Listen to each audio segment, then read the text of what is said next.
Welcome students, online class में आप सभी बच्चों का स्वागत। फर्स्ट ईयर एचडीपी जेनेटिक्स के अंदर पढ़ रहे थे अपने सेल डिवीजन मैंने आपको करवा दिया था। जो बच्चा पार्ट है वो कर रहे हैं, अपने पढ़ रहे थे समसूत्री विभाजन, माइटोसिस, समसूत्री विभाजन के बारे में अपने पढ़ा था भी। जब जनन कोशिकाओं के अलावा जो सोमेटिक सेल है उनके केंद्रक और कोशिका द्रव्य दो बराबर भागों में विभाजित हो जाते हैं, और जो पुत्री कोशिकाएं बनती है, एक कोशिका से दो पुत्री कोशिकाओं का निर्माण होता है। तो उन पुत्री कोशिकाओं में जो गुणसूत्र है वो अपनी मातृ कोशिका के समान होते हैं, और कोशिकांग भी मातृ कोशिका की तरह होते हैं। फ्लेमिंग ने दिया था 1882 में प्राणी कोशिका। अब अपने पढ़ रहे थे चार इनकी अवस्था, प्रोफेज, मेटाफेज, एनाफेज, टेलोफेज। तो आज इसको बड़ा ही सावधानी से चित्र द्वारा समझे इनको, प्रोफेज, मेटाफेज, एनाफेज, टेलोफेज को। जैसे मान लो अपने बात करते हैं प्रोफेज अवस्था। प्रोफेज अवस्था में मैंने आपको बताया था कि इसके अंदर जो क्रोमेटिन पदार्थ का मतलब कच्चा मटेरियल गुणसूत्र का, जिसमें डीएनए, आरएनए, प्रोटीन होते हैं, वो धागे की रूप में, धागे की संरचना के रूप में पाया जाता है और धीरे धीरे संगठित या कुंडलित होता है। ये बात मैंने एक नंबर पॉइंट बताया था। दूसरा बताया था इसमें जो क्रोमोसोम है वो डबल मात्रा में, जो क्रोमोसोम का जो मटेरियल है वो डबल मात्रा में पाया जाता है। सेंट्रोमियर है वो विभाजित होकर अलग अलग सिरों पर चले जाते हैं, ये बात बताई थी। और नेक्स्ट ये बताई थी प्रोफेज की अंत अवस्था तक क्या है, जो ये केंद्रक, झिल्ली, केंद्रिका और केंद्रक विलुप्त होने लग जाते हैं। ये चार बातें मैंने बताई थी जो प्रोफेज अवस्था में होती है। अब इसका चित्र द्वारा अपने अध्ययन करते हैं, जो बातें बताई है वो इसमें लागू हो रही है। ये देखो भारी झिल्ली है, प्लाज्मा मेम्ब्रेन, ये कोशिका द्रव्य है जिसे साइटोप्लाज्म कहते हैं, ये कोशिका द्रव्य है। ये वाला केंद्रक झिल्ली है, इसके अंदर ये वाला पॉइंट है, ये केंद्रिका है। और ये जो मैंने ये रेखा लाइनें बना रखी है, ये क्रोमेटिन पदार्थ है, धागे के रूप में दिखाई दे रहा है अपने को। क्या है? क्रोमेटिन पदार्थ है जो धागे के रूप में दिखाई दे रहा है। यहाँ पर केंद्रक है, ठीक है। तो ये सारी प्रक्रिया, ये देखो केंद्रिका, साइटोप्लाज्म यानी कोशिका द्रव्य है, ये केंद्रक झिल्ली, ये केंद्रक, ये केंद्रिका, ये प्रोफेज अवस्था है। प्रोफेज, एक अर्ली प्रोफेज और एक लेट प्रोफेज होती है। ये अर्ली प्रोफेज है, आपको थोड़ा इतना ध्यान रखना भी प्रोफेज के अंदर ये सिस्टम है, ठीक है। अभी अपने प्रोफेज के अंदर ही बात की थी भी जो क्रोमेटिन पदार्थ पड़ा है वो धीरे धीरे संगठित होने लग जाता है। अब ये देखो धीरे धीरे ये संगठित हो रहा है, अपने को दिखाई दे रहा है, धीरे धीरे संगठित हो रहा है। अब देखो ये क्रोमोसोम बने, क्या है, जो क्रोमेटिन पदार्थ है वो धीरे धीरे क्रोमोसोम यानी गुणसूत्र का रूप ले लेता है। तो ये देखो धीरे धीरे संगठित हो रहा है। और मैंने आपको बताया था भी जो सेंट्रोमियर है वो विभाजित होकर सेंट्रियोल का निर्माण करता है। तो यहाँ पर ये जो अपने कच्चा पदार्थ है यानी ये किससे जुड़े हुए हैं, यहाँ पर ये जो क्रोमोसोम है ये सेंट्रोमियर से जुड़े होते हैं। यहाँ पर सेंट्रोमियर का विभाजन होकर ये सेंट्रियोल का निर्माण हो रहा है। अब ये जो आप देख रहे हो, ये जो देख रहे हो सेंट्रियोल है, और सेंट्रियोल से क्या है, एस्ट्रल रश्मियां यानी कि ये जो किरणें सी दिखाई दे रही है इनका निर्माण होता है। तो ये प्रोफेज अवस्था है। गुणसूत्र है, क्रोमोसोम है, वो सेंट्रोमियर से जुड़ा होता है, और सेंट्रोमियर है वो विभाजित होकर सेंट्रियोल का निर्माण करता है, और सेंट्रियोल से एस्ट्रल रश्मियां निकलती है। तो आपको ध्यान में रखना है जो एस्ट्रल रश्मियां, एस्ट्रल रे है वो किससे निकलती है, सेंट्रियोल से, और सेंट्रोमियर विभाजित होकर सेंट्रियोल का निर्माण करते हैं। अभी आपके सामने है, ये सेंट्रियोल है, ये रहा और एक ये रहा, और इससे ये एस्ट्रल रश्मियां निकल रही है, ठीक है। धीरे धीरे करते करते ये इस कंडीशन में आ जाएगा। क्या कंडीशन हो जाएगी, ये देखो जो क्रोमेटिन पदार्थ था धीरे धीरे संगठित होकर ये देखो एक अर्धगुणसूत्र का रूप ले लेता है। तो ये थी प्रोफेज अवस्था। प्रोफेज अवस्था में अपने पढ़ा था कि जो क्रोमेटिन पदार्थ है वो कुंडली धागे के रूप में होता है, धीरे धीरे वो संगठित होने लग जाता है। और जो क्रोमोसोम गुणसूत्र है वो जो उसका मटेरियल है वो डबल मात्रा में होता है, धीरे धीरे संगठित हो रहे हैं। सेंट्रोमियर विभाजित होकर सेंट्रियोल का निर्माण कर रहे हैं, और सेंट्रियोल से एस्ट्रल रश्मियां निकलती है। और जो अपने बात करते हैं प्रोफेज के अंतिम, प्रोफेज के लास्ट अर्ली यानी लेट प्रोफेज के अंतिम दौर में जो केंद्रिका और केंद्रक झिल्ली है वो विलुप्त होते हुए दिखाई दे रहे हैं। अब अपने बात आती है दूसरी अवस्था, मेटाफेज। प्रोफेज के अंत तक क्या है, केंद्रिका विलुप्त हो रही है, केंद्रक झिल्ली विलुप्त हो रही है। अब आगे मेटाफेज अवस्था। मेटाफेज में क्या है, मेटाफेज के अंदर ये देखो केंद्रिका बिल्कुल विलुप्त हो गई, केंद्रक धीरे धीरे दो भागों में बनने लग जाएगा। और जो ये अपने गुणसूत्र है वो अपने माइक्रोस्कोप से देख सकते हैं। प्रश्न ये पूछा जा सकता है समसूत्र विभाजन की कौन सी अवस्था के अंदर है जो गुणसूत्र है वो अपने को माइक्रोस्कोप द्वारा दिखाई देते हैं। तो अगर माइक्रोस्कोप सूक्ष्मदर्शी द्वारा देखेंगे तो अपने को इस रूप में दिखाई देंगे। और जो स्पिंडल फाइबर है, अब ये देखो सेंट्रियोल से किसका निर्माण हो रहा है, स्पिंडल फाइबर से। ये इधर की तरफ है, ये तो है एस्ट्रल रश्मियां, एस्ट्रल रे निकल रही है, आप एक तरह से इनको किरणें मान लो। लेकिन वहीं सेंट्रियोल से क्या हो रहा है, स्पिंडल फाइबर का निर्माण हो रहा है। स्पिंडल फाइबर यानी एक तरह के आप रेसे समझ लो, एक तरह से रेसे जो किससे जुड़ेंगे, यहाँ पे जो ये गुणसूत्र दिखाई दे रहा है अपने को, वहां पर एक प्रोटीन होती है काइनेटोकोर प्रोटीन, उससे जुड़ते हैं। किससे जुड़ते हैं, काइनेटोकोर प्रोटीन से। तो आपको ध्यान में रखना है जो मेटाफेज अवस्था है इसमें जो केंद्रिका विलुप्त हो जाती है, केंद्रक झिल्ली भी विलुप्त हो जाती है और सेंट्रियोल से स्पिंडल फाइबर का निर्माण शुरू हो जाता है। और स्पिंडल फाइबर है वो गुणसूत्र के ऊपर काइनेटोकोर एक प्रोटीन होती है उससे चिपक जाता है। अब यहाँ पर ये जो स्पिंडल फाइबर है ये आगे ये गुणसूत्र के काइनेटोकोर नामक प्रोटीन से जुड़ेगा। ठीक है, प्रोटीन से जुड़ गया। अब क्या जो नेक्स्ट अवस्था आएगी उसमें ये क्या उसको खींचेगा, किसको, गुणसूत्रों को। तो एक गुणसूत्र है वो तो अर्ध गुणसूत्र एक साइड में चला जाएगा और दूसरा है इधर भी स्पिंडल फाइबर निकल रहे हैं, ये भी इसको खींचेंगे और दूसरी साइड में चले जाएंगे। अब अपने बात करते हैं कौन सी अवस्था की, एनाफेज। अब एनाफेज में क्या हो रहा है, जो स्पिंडल फाइबर का निर्माण तो मेटाफेज में हो गया था, किससे हुआ था, मेटाफेज में स्पिंडल फाइबर का निर्माण होता है, वो होता किससे, सेंट्रियोल से। सेंट्रियोल से स्पिंडल फाइबर का निर्माण होता है और जो स्पिंडल फाइबर है वो काइनेटोकोर नामक प्रोटीन से चिपक जुड़ जाते हैं। अब यहां पर क्या हो रहा है, ये जो स्पिंडल फाइबर है ये जो काइनेटोकोर नामक प्रोटीन है इससे जुड़ेंगे और इनको क्या है, अर्ध क्रोमेटिड एक ध्रुवों की तरफ चला जाएगा और दूसरा दूसरी ध्रुवों की ओर चला जाएगा। तो जो एनाफेज अवस्था है उसके अंदर क्या होता है, सेंट्रोमियर का पूर्णतः विभाजन हो जाता है और जो अर्ध गुणसूत्र है, अर्ध क्रोमेटिड है, वो क्या है, दो पुत्री गुणसूत्र के अंदर चेंज हो जाता है। क्यों, क्योंकि ये देखो अर्ध गुणसूत्र है वो एक साइड चला जाएगा और अर्ध गुणसूत्र है वो एक साइड चला जाएगा। इससे क्या होता है, एनाफेज अवस्था के अंदर दो पुत्री गुणसूत्रों का निर्माण हो जाता है और सेंट्रोमियर का पूर्णतः विभाजन हो जाता है। तो इस तरह से ये तीनों अवस्थाएं मैंने आपको बताई थी, पहले मैंने बोल के बताई थी, अब चित्र द्वारा समझाइए आपको। प्रोफेज के अंदर तो क्या हो रहा था, ये कोई सेल है, उसमें साइटोप्लाज्म पड़ा है, केंद्रक झिल्ली है, उसके अंदर क्रोमेटिन पदार्थ है, केंद्रिका है, पड़ा है। प्रोफेज की एक अर्ली और एक लेट अवस्था है, तो आप इसको एक ही समझो प्रोफेज के अंदर। तो इस अवस्था में ये जो पड़ा है धागनुमा संरचना होती है जो धीरे धीरे क्रोमेटिड में परिवर्तित हो जाती है। पहले बिल्कुल महीन थी, धीरे धीरे वो थोड़ी संघन होकर अपने को दिखाई देती है। और इसमें जो गुणसूत्र है उसका जो मटेरियल है वो डबल मात्रा में होता है।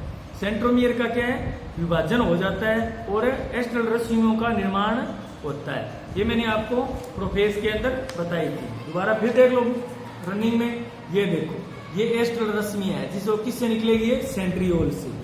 वहीं जो केंद्र झिल्ली और केंद्रिका है वो धीरे धीरे विलुप्त हो जाती है, लेकिन मेटाफेज में पूर्णतः विलुप्त हो जाती है और स्पिंडल फाइबर का निर्माण होता है। किससे होता है स्पिंडल फाइबर का निर्माण, सेंट्रियोल से। ये सेंट्रियोल से स्पिंडल फाइबर का निर्माण हो गया और स्पिंडल फाइबर है वो जो गुणसूत्र है या क्रोमोसोम है उस पर पाई जाती है काइनेटोकोर प्रोटीन, उससे जुड़ जाता है। Prophase, metaphase, anaphase. एनाफेज में क्या हो गया, जब ये स्पिंडल फाइबर है ये काइनेटोकोर प्रोटीन से जुड़ेगा तो ये अपनी तरफ खींचेगा, तो आधा गुणसूत्र तो एक ध्रुवों की चला जाएगा और दूसरा दूसरी साइड चला जाएगा।